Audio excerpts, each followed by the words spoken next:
Hello everyone, welcome to my Resident Evil 3 Remake, Inferno difficulty, no damage, S-rank walkthrough, without any shop items, as I forgot to mention in the first video.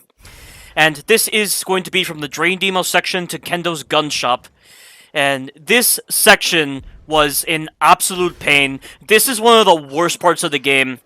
And it's not because of the fact that the Drain Deimos are a poorly designed enemy, even though there are certain aspects of the Drain Deimos that I absolutely despise, such as their ability to hyper armor through attacks, and then their ability to just omnisciently know you're going for a breaker, and then they just come for you, and then they just gang up on you, and then the audio designs are horrible, so you can't tell if you're fighting one Drain Deimos, you can't tell if you're fighting two Drain Deimos, and then at times the environmental sounds just sound like the Drain Deimos. You know, it sounds almost like a Drain Deimos is coming for you, but then it turns out the environment is just screwing with you, and vice versa. You know, it's those designs of the Drain Deimos that I really don't like, but I don't hate them overall, but the way they're implemented in this section is just trash. Everything in this section is just awful. They throw way too many Drain Deimos on this section, and you're gonna spend a lot of time just clearing out the Drain Deimos. They can spawn 5 to 6 of these Drain Deimos at once. It is just ridiculous, and right here, that's how you counter the Drain Deimos when they're on the ceiling. Whenever they go to lean down to strike you with their pincers, or they go to try to implant eggs in you, if you push back on the left analog stick while you're aiming and you press R2 afterwards, you will do that particular knife animation. And it's a safer method than just doing the lunge, because there are times when the lunge can miss. And the Drain Deimos take 100% hit stun when they're doing that animation, thankfully. When they're in a neutral animation, however, there are times when the knife just doesn't stun them consistently. It's really dumb. I don't understand why this is the case. And the damage you do to the Drain Deimos is very inconsistent as well. Normally, these enemies are supposed to die in 3 shots. 2, if you can hit them once in the head and then once in the body. But there are times when it takes 4 shots to kill these guys. And then even when you do hit the head, there are times when they can take 3 shots. The damage is very inconsistent on these guys, but it's pretty reliable for the most part, so you should definitely assume that the Drain Deimos are going to die after 3 shots, or 2 shots if you can hit them in the head. And if you can hit them more than once, they will always run away, thankfully. Because what you need to know about this particular enemy type is that it behaves like a stalker, essentially. When it's off camera, it will decide to attack you. When it's on camera, it is most likely not going to attack you. So if you keep your camera staring down one particular part of a hallway, you will never really get Drain Deimos coming down that part of the hallway. They will try to ambush you from the sides. And there are holes in the environment that they can use to go from one part of the area to another part of the area. And right here is the strategy that I'm using to get the Drain Deimos to come to me. Whenever you're on the breakers, the Drain Deimos just try to attack you. And with how far back the camera is right now, you can hear these Drain Deimos coming from quite the distance away. But as I've already mentioned, the sound design on this section is horrible. It is so hard to tell if you're going to have one Drain Deimos on you, or if there are 2 Drain Deimos, and you can't even tell if they're above you or below you. So the audio is just so trash. It's absolutely horrendous. I have no idea who thought it was acceptable to make the audio design as it is, but they need to be fired. Resident Evil is not about trashy audio design like that, unless we're talking about the fixed camera-based Resident Evil games, because the fixed camera constantly screwed with the audio all the time. But you could still control the enemies very effectively without the audio on those fixed camera-based games. And then the Resident Evil 4, 5, and 6, audio was definitely essential. And it was so easy to tell if an enemy was above you or below you, and there was no kind of distrust whatsoever with the audio. They just did a very poor job with the audio on this section. And one thing you need to know about this section is that when you hit a breaker, you will guarantee that the Drain Deimos will spawn from this hole. So every time I hit a breaker, I always turn to the hole, and I know that there's going to be a Drain Deimos. So that guy's dead. This particular one, there's going to be 2 Drain Deimos that bust through that wall in front of me when you get close to it. There we go. And you need to kill these guys very quickly before they have a chance to run away. You need to make sure you are controlling the spawn very effectively. Of course, I don't recommend following what I do in this video, because I was just getting so pissed off with this section that I was just losing patience, and I just decided to run through this whole entire section. And the order that I do these breakers in this video is not the recommended way to do them. Numbering each breaker based on what I did in the video, so 1, 2, 3, 4. Do 2, 3, 1, 4 instead. Make sure that the Drain Deimos are dead before you hit the first 3 breakers, and then for the final breaker, just make a mad dash for the exit after you hit that breaker. you'll only have to deal with a few Drain Deimos because the others will still be spawning, and there's only one corner that you have to worry about when you're trying to make a mad dash for the exit. You'll be able to get this section done pretty easily. I think I'll post a separate video of this section just to give people a better idea as to what you're supposed to do for this section, because this section really demands a separate video, and since I wasn't able to do the pattern exactly like how I explained in this video, it might come across as very confusing what I'm explaining. So expect to see a link in the comments once I post this video. But you might be wondering what I'm doing right now. What I'm trying to do is I'm trying to look into the wall to keep the Drain Deimos off camera, because I know that since this enemy behaves like a stalker enemy, it's going to try to rush me when it's off camera, and I'm going to turn that behavior against them, because the moment I hear footsteps, I turn to the right, and then I do my dodges against them. Because the knife is pretty good against them if you know how to dodge them correctly. But if you have multiple Drain Deimos, you have to use your pistol. And I've now hit the final breaker after killing all those Drain Deimos, and you can definitely tell why this is the best breaker to hit, because it's a straight shot out of here, and the enemies are currently in spawning animations right now. The only spot you have to worry about is this corner right here, because the Drain Deimos have the ability to sit around corners and just ambush you the moment you get near the corner, as that guy just demonstrated. They will either be on the ground or on the ceiling, and they mainly do the ambush technique when they are partially on camera, or when they are not on camera at all. If they are fully on camera and your flashlight is on them, they seem to run away more frequently, although I have had moments where they have still tried to rush after me. So what you can do to avoid the RNG factor of that is move slowly to the corner if you know they're there, aim your gun, aim for their legs, make them flinch to run away, or make them flinch to knock them over if they're on the ceiling. That is a pretty good method of dealing with them. But now that we've done one of the worst parts of the game, we now have to deal with a couple of zombies and Nemesis, and also some anti-alpha parasites. Here comes Nemesis. You have to dodge him. Inferno difficulty really forces you to get used to dodging. And then right here, dodge this guy, do the knife counter, but then immediately cancel the animation by dodging once this guy decides to come after you. And then use the generator to stun Nemesis. I normally don't use the generator to stun Nemesis, because what it does is when you get to this point over here, Nemesis is going to do his really fast charge attack, and if I don't use a generator, he's going to try to jump in front of me, but when I get to this point, he's going to do the very slow attack that I can easily get past, because that right there is the biggest problem with dodging the really fast charge attack. He ends up clipping you against the geometry, and you're going to have to resort to additional dodges to avoid him. Either that, or you can use a magnum shot to get rid of that zombie that's blocking the door. But I wanted to demonstrate that you don't need to use your guns to deal with that zombie. You can use Nemesis as a way of getting past him. And I do like the fact that you can use Nemesis strategically to get rid of a bunch of zombies.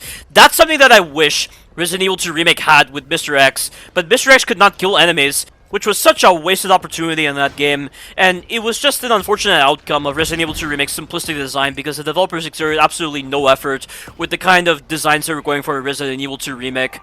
And that lack of effort really affected Resident Evil 2 Remake to such a degree that I just didn't like that game whatsoever. It was probably my least favorite Resident Evil game, because it just didn't feel like a Resident Evil game in so many aspects. And going back to Mr. X, I don't understand why people consider Mr. X to be a scary AI. He is so simplistically designed. He can't kill zombies, so he comes across as being a baby boss-like enemy. And he's just a cheating AI. He's so omniscient, and he knows exactly where you are. He's just trash. He's the worst AI system ever made in Resident Evil history. Whereas with Nemesis, Nemesis is what I was expecting from Nemesis in Resident Evil 3 Remake. You know, he's so fast, he's so aggressive, he has so many different moves, he can kill zombies, and you can use that strategically to get rid of any annoying threats. Like, I really like Nemesis in this game, even though at times he can be very bullcrap, but the positives definitely outweigh a lot of the negatives when it comes to Nemesis. And that right there, there is a random possibility that any alpha parasite will be in the middle of the hallway as you're making your way to this doorway over here. And if he's in the middle of the hallway, you have to take his leg off using a magnum shot. If he's at the very end of the hallway, you don't even have to worry about him. Just dodge into the door, and you will get past him very efficiently. And once you do this puzzle, the any-alpha parasite will despawn, as well as the enemies that are in the shotgun room. So it's pretty pointless to get the shotgun very early on, because the game is giving you the opportunity to get the shotgun without any kind of resistance, as well as the resources that are in that shotgun room. I don't go for the shotgun or the grenade launcher in this video, because the shotgun and the grenade launcher, if you don't pick them up early, they will spawn in the safe room before the second boss fight. And also, I wanted to give myself more of a challenge. And the shotgun really isn't that useful for this part of the game. It's only really useful during the second boss fight and for the parts after the second boss fight. Because, believe it or not, the shotgun does more damage to the second boss than the Magnum does. And it does more damage than the grenade launcher. And I know this because I watched Seraphim17's Twitch livestream, which I participated in and I commented in, and we were having a very good time. And he had the health mod enabled on his PC, so he could see the boss's health. And when he fired the grenade launcher at the second boss, it did 1% worth of damage with the explosive rounds. And the shotgun did like 2% worth of damage. And then the Magnum did less than that, which is just so bizarre. And I don't understand why they gave the second and third boss fights so much life. But I think the only reason they did that was to extend the longevity of this game, because this game is very short, just like Resident Evil 2 Remake. But that should not be the proper excuse to give as to why you give your boss fights excessive amounts of health. Like, the boss fights on this game are the most disappointing aspect of this game. The second and third boss fight are literally the exact same thing, and that right there, how did I not get hit by that Any-Alpha Parasite just then? And if you're wondering what I was trying to do, I was trying to use a grenade on that part, but Nemesis happened to spawn right there, and he screwed me over, so I was forced to dodge him. And you have to be very careful when dodging that officer zombie, because he has a tendency of hitting you during the roll animation by spamming his grab. So that's why you have to move exactly like how I do when it comes to dodging him. And rather than use a grenade, just use the Magnum on the Any-Alpha Parasite that attacks you, because you can't do any kind of counter-attack with the grenades, which is very silly to me. Oh, this part right here, this is bullcrap. Whenever you skip this cutscene, Nemesis is placed so close to you that you think you're far enough away from him, but he just hits you very quickly. That's why you see me turn the camera around right here. They should have placed Nemesis so far away so that he's not going to immediately hit you upon starting the encounter. It's just bullcrap. He's way too fast, and he has too much range on his attacks. Like, that's just common sense to place him so far away, but common sense didn't apply to Capcom whatsoever with a lot of the designs that went into this game. It makes absolutely no sense how this game got playtested, and it was considered perfect for its difficulty. But this part right here is very simple. Just shoot the barrels after hitting this vent once, and then you've just got to rip off the vent while he's stunned, and you will make your way over to the sewer area, which is one of my favorite parts of the game, because we're going to be introduced to one of my favorite enemy types in the game, and it is a Resident Evil enemy, and I mean it when I say it is a Resident Evil enemy. Like, the enemy type we're going to be facing is the Hunter Gamma, and the Hunter Gamma has Resident Evil 4 mentalities put into it, which if you don't understand what I mean, Resident Evil 4 has some of the best designed enemies ever when it comes to mechanical potential. I mean, I'll just list a couple of examples for you. The Las Plagas, they were a nuisance, but you could kill them instantly with flash grenades. The Navisadors, if you shot them out of the air, regardless of how many shots it took, they would die every single time, and you could even counter them with a quick time event. And then you had the Gatling Gunners, which could do friendly fire damage to enemies, and you can knock them over with the knife when they were trying to jump off ladders. You know, those are great examples of Resident Evil 4 mentalities put into play that demonstrate the feedback systems that make Resident Evil 4 a fantastic Resident Evil game that has the best shooting mechanics, best enemy designs, and best mechanical potential I have ever seen out of every single game I have played. And this enemy type was clearly inspired by Resident Evil 4. And you're about to see why. So not only is this enemy terrifying to look at, but when you successfully confront your fear and you successfully dodge this enemy and do the knife counter, you will get a guaranteed stun every single time that elicits proper feedback. It makes so much sense. That is the definition of realistic feedback right there. A concept that Resident Evil 4 absolutely embraces. That enemy is supporting its entire head on its tiny legs, so knocking him off balance should work realistically. That is an enemy type that does not require any kind of artificial handicap for it to feign lethality. It is a dangerously lethal enemy that will kill you instantly unless you use skill and good timing in order to get past it or to defeat it. The amount of people that watched my knife-only kill on Inferno difficulty on this particular enemy is a lot of people. I have already received 20 likes on my video. That is just how surprised so many people were when they saw that video. And I can definitely understand why they're surprised, because every other enemy type on this game does not feel the same way. Like, this is an enemy type that is designed by old Capcom. Every other enemy type is designed by new Capcom. New Capcom embracing such very poor design choices with their enemy types. And somehow, old Capcom had some kind of influence over new Capcom's decision when they were designing this particular enemy. And this right here, I kill those any alpha parasites with a grenade. I mean, the first grenade missed because I threw it a little too far away, and then the second grenade kills them. And then for the 2 Hunter Gammas, you need to stun the first Hunter Gamma, and then you need to spawn the second guy, get past him, and then you are in the clear to pick up everything in this room. And that first Hunter Gamma will not appear, and so will the second Hunter Gamma. He will not appear as well. Instead, what's going to happen is when you backtrack out of this area, there's going to be a Hunter Gamma that will spawn from a pipe, so you're going to have to get past him, and then as you're running back to the beginning area so you can get to that ladder, there's going to be another Hunter Gamma that spawns.